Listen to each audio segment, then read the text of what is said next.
Hello everyone and welcome back to my YouTube channel with another informative and useful video. So guys, in this video I'm gonna be showing you how to fix cannot verify identity. Your action could not be completed because of a server error. Try again later. So guys, if you are facing this problem and you don't know that how can you fix this issue, so guys, in this video I'll show you how can you fix it.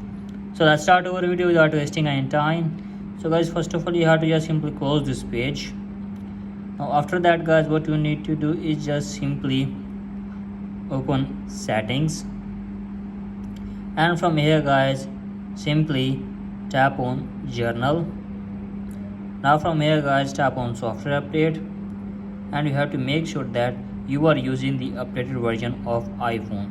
If they have any update, then simply update it first, and after that go back.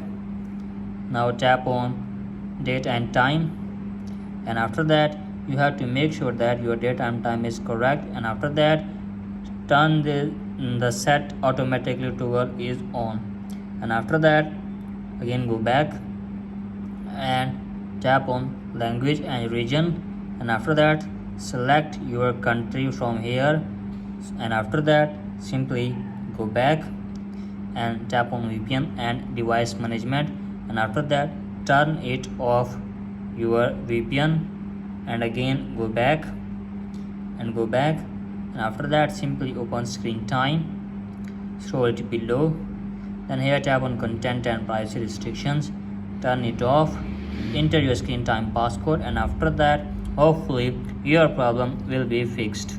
So that's it for today guys, hope this video helps you.